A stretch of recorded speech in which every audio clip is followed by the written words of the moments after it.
Yesus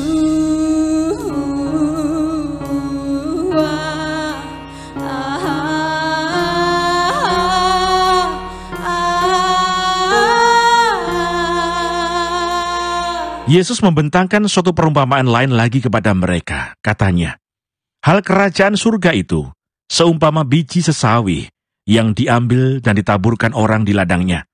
Memang biji itu yang paling kecil dari segala jenis benih. Tetapi apabila sudah tumbuh, sesawi itu lebih besar daripada sayuran yang lain, bahkan menjadi pohon, sehingga burung-burung di udara datang bersarang pada cabang-cabangnya. Dan ia menceritakan perumpamaan ini juga kepada mereka. Hal kerajaan surga itu seumpama ragi, yang diambil seorang perempuan dan diadukkan ke dalam tepung terigu 3 sukat, sampai kamir seluruhnya. Hal kerajaan surga itu seumpama harta yang terpendam di ladang, yang ditemukan orang, lalu dipendamkannya lagi. Oleh sebab sukacitanya pergilah ia menjual seluruh miliknya, lalu membeli ladang itu. Demikian pula, hal kerajaan surga itu, seumpama seorang pedagang yang mencari mutiara yang indah. Setelah ditemukannya mutiara yang sangat berharga, ia pun pergi menjual seluruh miliknya, lalu membeli mutiara itu. Demikian pula hal kerajaan surga itu, seumpama pukat yang dilabuhkan di laut, lalu mengumpulkan berbagai-bagai jenis ikan. Setelah penuh pukat itu pun diseret orang ke pantai, lalu duduklah mereka dan mengumpulkan ikan yang baik ke dalam pasu, dan ikan yang tidak baik mereka buang. Demikianlah juga pada akhir zaman, malaikat-malaikat akan datang memisahkan orang jahat dari orang benar, lalu mencampakkan orang jahat ke dalam dapur api. Di sanalah akan terdapat ratapan dan kertakan gigi. Mengertikah kamu semuanya itu? Mereka menjawab, ya, kami mengerti. Maka berkatalah Yesus kepada mereka, karena itu setiap ahli Taurat yang menerima pelajaran dari hal kerajaan surga itu, seumpama tuan rumah yang mengeluarkan harta yang baru dan yang lama dari perbendaharaannya. Tema besar dari perumpamaan Yesus ini adalah kerajaan surga, the kingdom of heaven. Yesus sedang menjelaskan kerajaan surga itu seperti apa kepada orang banyak. Dan dia memakai perumpamaan untuk menjelaskan apa itu kerajaan surga. Apa yang penting dari kerajaan surga? Itu yang Yesus jelaskan melalui perumpamaan-perumpamaan ini. Kalau Bapak Ibu membayangkan kerajaan surga, apa yang Bapak Ibu bayangkan? Kalau berpikir tentang mau masuk surga, apa yang Bapak Ibu bayangkan? Yesus menjanjikan bahwa di surga nggak ada ratapan, tangisan, nggak ada kesedihan, nggak ada kesusahan. Lalu bayangkannya apa? Nah, setiap orang punya bayangan akan keadaan tanpa kesusahan. Setiap orang punya impian, keadaan tanpa kesusahan itu seperti apa?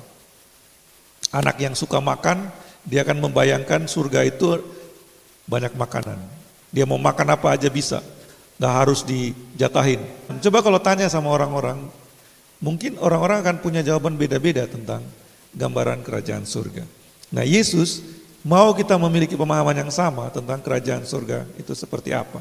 Nah, itu Yesus mengatakan dalam perumpamaan-perumpamaan singkat ini, ada 2 hal, Bapak Ibu, 2 hal dari kerajaan surga yang kita harus yakini betul bahwa itu ada kerajaan surga. Yang pertama, kerajaan surga itu begitu kaya dan mulia, sehingga semua yang kita bayangkan di bumi ini, yang kita bisa pikirkan di bumi ini, gak ada yang bisa sebanding dengan kekayaan dan kemuliaan kerajaan surga. Dan yang kedua, kerajaan surga itu besar dan agung. Sehingga semua kebesaran dan keagungan yang kita bisa pikirkan di dunia ini gak bisa dibandingkan dengan kerajaan surga. Yesus mengatakan, kerajaan surga itu seumpama harta yang terpendam di ladang yang ditemukan orang, lalu dipendamkannya lagi. Oleh sebab sukacitanya, pergilah ia menjual seluruh miliknya, lalu membeli ladang itu. Harta yang tersembunyi, hidden treasure. Seseorang menemukan harta yang terpendam di ladang. Bukan ladangnya dia. Mungkin dia lagi kejar layangan, keantuk. Ini ternyata itu ada harta karun di situ. Tapi dia nggak bisa ambil harta itu karena itu bukan ladangnya dia. Apa yang dia lakukannya? Dia sembunyikan lagi, Lalu dia pulang dan dia jual semua yang ada pada dia. Dia cari tahu harga ladang itu berapa dan dia jual semua yang ada pada dia supaya dia bisa dapatkan ladang itu. Bukan ladang itu yang dia incar, tapi harta yang terpendam di ladang itu. Yang Yesus mau katakan melalui perumpamaan singkat ini adalah begini. Menemukan kerajaan surga itu adalah menemukan harta yang tidak ada bandingannya dengan apapun di dunia ini. Sama seperti seorang yang menemukan harta yang membuat dia rela jual semua miliknya untuk mendapatkan harta itu. Sebegitu berharganya kerajaan surga. Sehingga semua yang kita punya, yang kita bisa punyai, kita bisa jual demi kerajaan surga. Bapak Ibu yang dikasihi Tuhan, nilai kerajaan surga, nilai dalam arti kekayaannya. Kalau kita bandingkan dengan harta, kita akan bicara nominal. Seberapa sih kerajaan surga itu nilainya? Bill Gates nilainya berapa? Mark Zuckerberg nilainya berapa? Kerajaan surga nilainya berapa? Nilainya adalah semua harta yang bisa manusia kumpulkan di dunia ini, itu bisa dilepaskan karena kerajaan surga lebih berharga. Aplikasinya dengan kita bagaimana? Kalau kita sudah menyambut Kristus dan dijanjikan kerajaan surga menjadi milik kita, sadarilah bahwa kita telah diberikan harta karun yang tiada tara. Karena itu jangan lepaskan begitu saja. Bagaimana kita bisa memiliki kerajaan surga itu? Menjual semua yang ada pada kita. Itu artinya adalah apapun dari diri kita, apapun dari hidup kita, apapun dari kebiasaan kita yang bisa menghalangi kita untuk memiliki kerajaan surga, kita harus singkirkan. Kenapa? Karena ini harta yang begitu kaya, begitu mulia. Kerajaan surga itu priceless. Priceless itu artinya nggak bisa dihargai, terlalu mahal. Kalau mahal, orang Inggris bahasa slangnya pricey. Price dikasih Y, pricey gitu, ini mahal gitu. Kalau kerajaan surga priceless. Yesus memberi perumpamaan seperti seorang yang menemukan mutiara. Setelah ditemukannya mutiara yang sangat berharga, ia pun pergi menjual seluruh miliknya, lalu membeli mutiara itu. Menarik sekali karena Yesus pakai perumpamaannya mutiara. Yesus nggak pakai perumpamaan emas. Bapak Ibu tahu kenapa? Mutiara itu dihasilkan oleh alam. Kalau menemukan mutiara, ya itu udah jadi. Mengerti? Kalau emas, kita temukan batu yang mengandung emas di sungai atau di dalam tanah, dan itu harus diolah dulu, harus diproses dulu untuk kemudian menjadi emas yang berharga berapa karat gitu kan. Tapi kalau mutiara, alam telah membentuknya. Mutiara itu hasil 100% dari alam. Tangan manusia sama sekali nggak campur untuk keindahannya. Dan orang yang mengerti nilai mutiara akan tahu mutiara mana yang lewati proses yang luar biasa. Kalau ketemu mutiara yang seperti itu priceless. Itu nggak bisa ditawar harganya. Kenapa? Karena proses alamiah yang membentuknya, yang membuatnya menjadi begitu berharga. Yesus mengatakan kerajaan surga itu seperti itu. Sudah jadi, dari sononya, berharga, mahal, priceless. Karena itu jangan banding-bandingkan kerajaan surga dengan apa yang ada di dunia ini. Jangan banding-bandingkan kenikmatan surgawi dengan kenikmatan manusiawi. Itu terus terang bodoh sekali.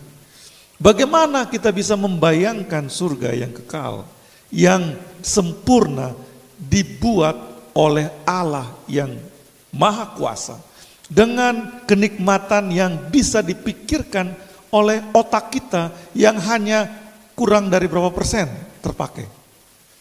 Gak bisa. Karena itu Bapak Ibu, Yesus mengatakan Kerajaan surga itu priceless. Seperti mutiara yang sangat berharga. Membuat orang yang menemukannya itu menjual seluruh miliknya supaya dia menguasai mutiara yang sangat berharga itu.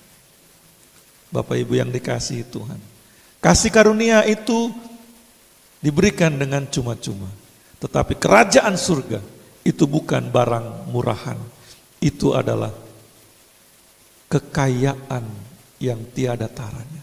Oleh karena itu, ketika kita dipanggil untuk menjadi murid Kristus, ketika kita dipanggil untuk menjadi pengikut Yesus, ketika kita diberikan disiplin, proses oleh Tuhan sebagai murid Yesus, sebagai pengikut Kristus, kita mau menyerah dan bilang, ya kalau ikut Tuhan kayak gini gak usah aja lah. Yesus bilang, silakan kalau mau menyerah, surga gak kurang orang. Kenapa? Karena kerajaan surga itu bukan murahan. Saya berharap dengan mengetahui hal ini, mindset kita berubah. Apa yang Tuhan bawa dalam hidup kita untuk mendidik kita, apa yang Tuhan izinkan dalam hidup kita untuk memproses kita, itu semua demi sesuatu yang sangat berharga, dan kita mau melewatinya dengan setia, dengan taat. Karena apa yang telah Tuhan sediakan bagi kita, priceless, tiada tara, tiada bandingannya. Bapak Ibu. Kerajaan surga itu seperti itu. Sesuatu yang tidak bisa ditukarkan dengan yang lain. Karena jangan mau menukarkan kerajaan surga dengan si ganteng atau si cantik itu. Kasihan sekali. Jangan mau menukarkan kerajaan surga juga dengan harta yang masih bisa dinilai dengan uang manusia. Karena kerajaan surga tidak bisa dinilai dengan uang manusia. Lalu Yesus mengatakan lagi, setiap ahli Taurat yang menerima pelajaran dari hal kerajaan surga itu, seumpama tuan rumah yang mengeluarkan harta yang baru dan yang lama dari perbendaharaannya. Ini menarik sekali. Di akhir perumpamaan-perumpamaannya, Yesus bicara soal ahli Taurat. Menerima pelajaran dari hal kerajaan surga. Jadi kerajaan surga, pernyataan Allah itu telah disampaikan sejak purbakala. Hukum Taurat diberikan untuk manusia tahu Allah itu seperti apa, kerajaan Allah seperti apa. Di dalam kerajaan Allah ada apa? Ada kekudusan. Pesan yang paling kuat dari hukum Taurat adalah tanpa kekudusan tidak seorang pun yang berkenan kepada Allah. Tanpa kekudusan gak ada yang bisa menghadap Allah. Kalau berani menghadap Allah tanpa kekudusan akan mati. Karena itu manusia harus tersungkur di hadapan Allah, mengakui dosanya, dan memohon rahmat dari Tuhan, belas kasihan Tuhan. Sepanjang perjanjian lama, Daud yang menikmati belas kasihan Tuhan. Karena dia tersungkur dan mengakui kebrengsekan dan kejahatannya.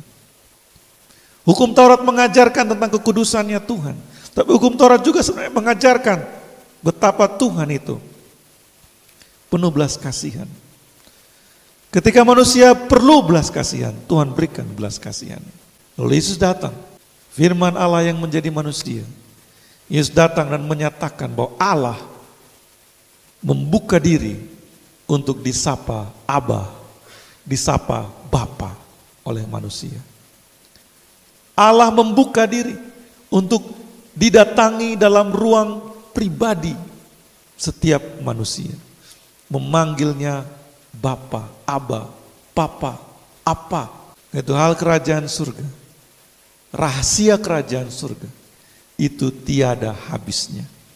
Dari zaman old sampai zaman now, itu tetap merupakan rahasia yang kita harus siap untuk menggali hal yang baru. Mengikuti Yesus, mengikut Tuhan, mempelajari tentang kerajaan surga. Gak boleh satu orang pun yang bilang saya sudah khatam, saya sudah hafal semuanya. Karena itu di agama Kristen, di kekristenan kita nggak tuntut untuk hafal Alkitab. Kenapa? Karena satu ayat saja di dalam Alkitab. Kalau kita baca, setiap kali kita baca, kita akan temukan rahasia yang baru. Begitulah kerajaan surga. Kekayaannya tiada habisnya untuk digali, dan dinikmati lagi. Dan itu selama kita punya waktu di bumi ini, explore, gali lebih dalam lagi apa yang kita bisa dapatkan tentang kerajaan surga itu. Dan pada waktunya nanti, ketika kita berhadapan muka dengan Tuhan, Tuhan akan bilang, welcome, selamat datang anakku sayang, nikmati kerajaan Bapa yang permai. Bapak Ibu yang dikasihi Tuhan, perumpamaan-perumpamaan kecil yang Yesus sampaikan ini memberi pesan kepada kita bahwa betapa kaya dan mulianya kerajaan surga itu. Gak bisa, gak boleh, jangan sampai engkau tukarkan dengan apapun yang dibawa oleh dunia, yang dibawa oleh iblis. Ketika kita hidup di dunia ini Bapak Ibu, kita menghadapi pergumulan, kita menemukan kesulitan-kesulitan, kita menemukan persoalan-persoalan, persoalan hubungan dengan sesama, persoalan penghidupan, persoalan manusia itu seputaran sini aja. Kalau nggak hati perut, gitu kan? Kalau dia nggak sakit hati, dia sakit perut. Kurang makan atau terlalu banyak makan hati. Dan dengan persoalan itu iblis datang dan mencobai kita. Udahlah, ngapain juga ikut Tuhan? Ngapain juga menantikan kerajaan surga? Jual aja Tuhanmu, jangan sampai tergoda. Kalau mulai tergoda, baca lagi perumpamaan-perumpamaan pendek ini, Matius 13 ini. Kaya, mulia, agung, tiada habisnya, priceless. Apalagi yang Yesus katakan? Kerajaan surga itu seperti biji sesawi. Walaupun yang paling kecil dari segala jenis benih, tapi apabila sudah tumbuh, sesawi itu lebih besar daripada sayuran yang lain, bahkan menjadi pohon, sehingga burung-burung udara datang bersarang pada cabang-cabangnya. Biji sesawi. Yesus beri perumpamaan kerajaan surga itu seperti sebiji sesawi. Kecil biji sesawi itu. Orang bisa gak perhatikan. Tetapi ketika dia tumbuh menjadi pohon. Dia bisa jadi tempat burung bernaung. Fakta ini Bapak Ibu, Yesus gambarkan seperti kerajaan surga. Kerajaan surga itu bagi orang bisa kelihatannya sepele. Kalau kita bicara tentang Injil, Paulus mengatakan bagi sebagian orang itu kebodohan, bagi sebagian orang itu batu sandungan. Injil dibenci oleh dua jenis orang ini. Orang yang merasa dirinya pintar, berpusat pada diri sendiri, mengatakan bahwa semuanya harus dijelaskan masuk ke otaknya, akan bilang Injil itu kebodohan. Bagaimana bisa Yesus mati bagi semua orang? Untuk mati bagi orang lain aja itu susah sekali. Ini Yesus mau mati bagi semua orang, dan oleh karena percaya kepada Yesus semua orang diselamatkan. Itu kebodohan. Ada lagi yang orang yang self-righteous, orang yang merasa dirinya paling suci. Dia udah lakukan begitu banyak peraturan, masa sih hanya dengan percaya kepada Yesus diselamatkan? Ini ada sederetan peraturan nih yang harus dilakukan. Persoalan dengan dua macam orang seperti itu adalah apa? Orang yang merasa pintar, semuanya harus dijelaskan dengan logika. Dia lupa bahwa otaknya bukan datang dari dirinya sendiri. Tuhan yang karuniakan. Kemampuan berpikir itu diberikan oleh Tuhan. Bukan tiba-tiba aja dia bisa berpikir. Dan manusia terbatas. Terbatas jangkauan berpikirnya. Terbatas jangkauan waktunya. Ketika waktu mengatakan stop, selesai, manusia akan selesai. Tapi Allah tidak terbatas. Orang-orang yang self-righteous, kesalahan mereka adalah apa? Mereka pikir mereka bisa suci. Sebenarnya mereka membohongi dirinya sendiri. Gak ada manusia yang bisa suci sempurna tanpa kasih karunia Tuhan, tanpa pertolongan Tuhan. Kebodohan, batu sandungan. Tapi ketika kita menyambut kerajaan surga, menyambut Injil di hati kita, Injil memberi hidup yang baru. Kasih karunia Allah memberi hidup yang baru. Seperti biji sesawi yang kecil sekali kelihatannya sepele, tapi ternyata dia memberi hidup yang baru. Yaitu ketika Tuhan datang dalam hidupmu, terima dan sambut dan lihat. Kita di Shine melihat banyak kan orang-orang yang hidupnya berubah karena bertemu dengan kasih karunia Tuhan. Itulah kerajaan surga. Punya kekuatan untuk menaungi, kekuatan untuk menjangkau. Bahkan kekuatan kerajaan surga, kekuatan Injil itu menjangkau sampai semua tembok yang dibuat oleh manusia. Bisa ditembus oleh Injil itu. Karena itu kerajaan surga itu besar dan agung. Kelihatannya sepele, tapi sebenarnya besar dan agung. Bagaimana kita bisa merasakan kebesaran dan keagungannya? Dengan menerimanya. Kalau kita tolak, kita nggak biarkan dia benih kerajaan surga itu tumbuh dalam kita, benih itu hanya akan tetap jadi benih, biji sesawi yang kecil. Tapi kalau kita biarkan dia tumbuh dalam kita, dia akan menjadi besar. Hidup kita diubahkan olehnya. Dari yang tidak berarti menjadi berarti. Hal kerajaan surga, seumpama ragi yang diambil seorang perempuan dan diadukkan dalam tepung terigu 3 sukat sampai kamir seluruhnya. Yang suka bikin roti pasti ngerti ragi seperti apa. Ragi itu bekerjanya dia mengembangkan tepungnya. Itu ajaib sekali.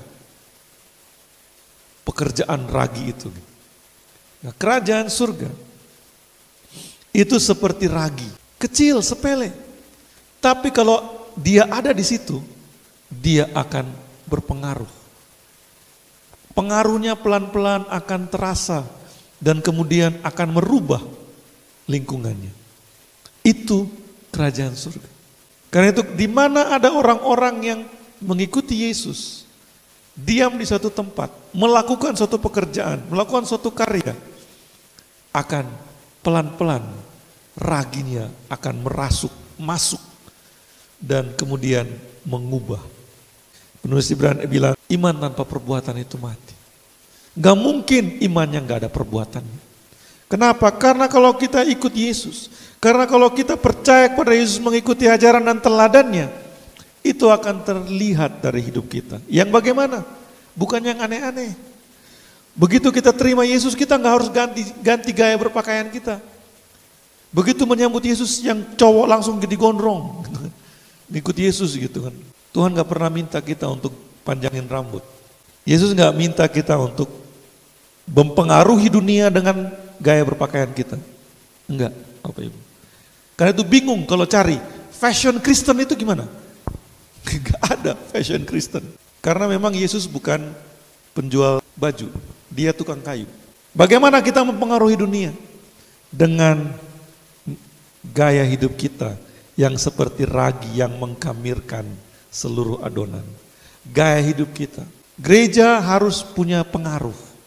Bukan dalam hal yang aneh, tapi dengan gaya hidup. Sekarang banyak gereja semangat bikin event, bikin bakti sosial, bikin ini. Kalau kita butuh banyak event untuk tunjukkan pengaruh kita, saya kasih tahu. Kalau kita perlu banyak event supaya pengaruh kita terasa, artinya kita tidak berpengaruh. Orang yang sungguh-sungguh berpengaruh, dia nggak usah lakukan macam-macam. Keberadaannya aja udah bikin orang sekitarnya berubah. Bagaimana bisa begitu? Lewat proses lama. Berpengaruh itu tidak bisa dihasilkan dengan 1-2 event. Membawa dampak itu nggak bisa dihasilkan dengan 1-2 event. Membawa dampak itu adalah gaya hidup yang dihidupi terus menerus sehingga orang nggak bisa nggak lihat. Gitu, kalau baru mulai sekarang dengan event-event, jangan berhenti di event-event. Teruskan, jadi gaya hidup. Menolong sesama itu bukan event. Peduli sesama itu bukan event. Peduli sesama itu gaya hidup. Seperti teman-teman di Dreamhouse yang gak bisa tidur kalau lihat ada anak yang dipekerjakan di jalanan. Sampai gebrak-gebrak meja di dinas. Kenapa? Karena ada anak yang dipekerjakan di jalan. Padahal saudara juga bukan. Kenapa? Karena itu sudah jadi gaya hidup. Pengaruh, Bapak Ibu. Kerajaan surga itu berpengaruh. Karena itu warga kerajaan surga, kita kan representative of Christ Kingdom. Perwakilan kerajaan Kristus di bumi ini. Kita harus menunjukkan pengaruh kerajaan surga. Dengan apa? Gaya hidup kita yang mempengaruhi. Wow, keren sekali. Kerajaan surga itu juga suci dan murni.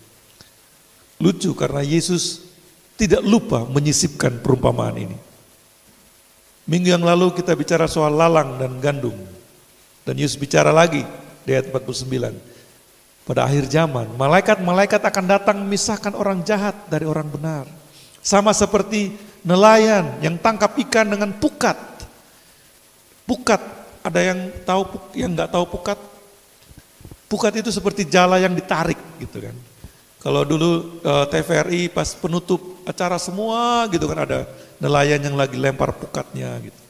Saya terkesan dengan pukat waktu masih kecil, tinggal di Atambua, kami sering ke kolam susu.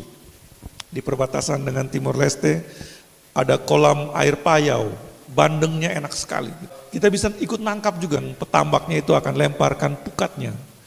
Lalu ikan-ikan akan berkumpul lalu dia tarik. Dulu itu tempat yang enak sekali, ikan bandeng terenak yang pernah dinikmati. Mungkin karena dulu saya nggak pernah makan ikan bandeng tempat lain. Tapi pukatnya itu luar biasa, sekali lempar tinggal tarik aja gitu. Tinggal kekuatan kita untuk menarik seberapa banyak ikan yang di dalam pukat itu. Kerajaan surga kata Yesus, seperti pukat yang dilemparkan dan kemudian narik banyak orang. Wah enak dong. Berarti siapa aja bisa masuk kerajaan surga? Enggak dulu, ntar dulu, belum selesai kata Yesus. Nanti dibiarin aja mereka dalam pukat itu sampai akhir zaman. Baru malaikat akan pilih. Ini busuk, sakit hati enggak? Dibuangnya pas akhir zaman. Ditolak di depan pintu itu lebih baik daripada dibiarin masuk. Pas mau makan baru disuruh keluar. Gimana? Sakit hati enggak tuh? Sakit hati banget. Mending ditolak di depan pintu, nggak boleh masuk. Ini udah masuk. Lalu pas giliran semuanya mau makan, disuruh keluar. Itu sakit hati. Tapi ini perumpamaan Yesus. Kerajaan surga itu adalah milik orang-orang yang memang tulus mencarinya, suci dan murni, tidak bisa dimanipulasi. Karena itu orang munafik cepat-cepat bertobat. Kenapa? Karena kalau enggak bertobat, Tuhan biarin sampai akhir zaman. Itu serem banget. Serem kan? Banyak pendeta bilang bertobat sekarang, kalau enggak kutuk Tuhan akan turun. Yesus enggak ngomong begitu. Yesus bilang dibiarin sama-sama. Sampai nanti akhir zaman baru dibuang. Ini nggak bisa nih. Ini dibuang. Itu sakit banget. Jadi jangan tunggu sampai akhir zaman, ya kan? Setuju nggak? Mau tunggu sampai akhir zaman baru bertobat, nanti udah nggak bisa lagi. Yang munafik, yang di depannya kelihatannya suci, di belakangnya kayak gimana, Tuhan biarkan. Tapi pada akhirnya malaikat-malaikat yang akan pilih. Dan kalau malaikat-malaikat yang pilih, mereka nggak salah. Dan mereka nggak bisa disogok. Biar aku juga ikutan dong disogok gitu, nggak bisa. Karena itu teman-teman yang dikasihi Tuhan. Perumpamaan-perumpamaan yang pendek yang Yesus berikan pada kita. Mengajarkan kita tentang kerajaan surga. Lalu bagaimana? Setelah dengar ini semua, orang yang bijaksana akan datang pada Tuhan dan memeriksa dirinya. Jangan lihat kiri kanan, lihat pada diri sendiri. Saya juga merenungkan ini, saya lihat diri saya. Saya nggak mau termasuk dari orang-orang yang dibuang di akhir zaman. Tapi saya mau menikmati kekayaan kerajaan surga itu.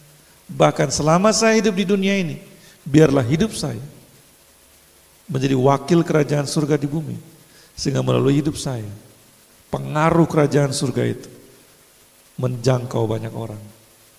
Karena itu Bapak Ibu, I will not rush, I will not hurry, I will walk with God. Tuhan gak minta kita untuk lari kok. Tuhan gak minta kita untuk tergesa-gesa. Tuhan minta kita berjalan aja. Jalan aja sama Tuhan. Kalau sekarang, kayaknya semuanya tertahan Pak Sam. Pelayanan kita udah rencanakan misi ke sini. Semuanya gak bisa. Program-program pelayanan kita harus ditunda semua, dipending semua. Ya gak apa-apa. Target kita gak bisa terpenuhi. Ya itu kan target kita, bukan targetnya Tuhan. Tuhan gak minta kita untuk rush hurry, lari, tergesa-gesa, cepat-cepat. Itu bukan kita, itu orang Korea, cepat-cepat, gimana-mana cepat-cepat gitu kan. Pali-pali gitu semuanya. Tuhan bilang, walk with me. Lebih mirip orang Jogja, alon-alon waton kelakon. Pelan-pelan yang penting bersama Tuhan. Pelan-pelan yang penting bersama Kristus. Pelan-pelan yang penting kita nggak tinggalkan Tuhan. To walk with God. Berjalan bersama Tuhan. Hidup dalam keintiman dengan Tuhan. Bersekutu dalam doa dan firman. Dan lihat kerajaan surga itu Tuhan janjikan menjadi milik kita. Mari kita berdoa. Bapa di surga, perumpamaan-perumpamaan singkat yang Yesus berikan kepada kami. Kami mau belajar dengan sungguh-sungguh. Karena kami mau menjadi orang-orang yang memiliki kerajaan surga, ya Tuhan. Kami tidak mau kehilangan kerajaan surga. Kami mau memiliki kerajaan surga. Dan kami mau menjadi wakil kerajaan surga. Selama kami hidup di bumi ini, ya Tuhan. Tolong kami ya Roh Kudus. Ketika kami mengambil waktu untuk merenungkan firman ini lebih dalam lagi. Di waktu pribadi kami. Roh Kudus yang berbicara kepada kami. Sehingga setiap kami menikmati semua kekayaan, keagungan yang Tuhan berikan. Dan juga menikmati semua proses yang Tuhan bawa dalam hidup kami. Untuk menjadi pengikut-pengikut Kristus yang berpengaruh, berdampak di dunia ini.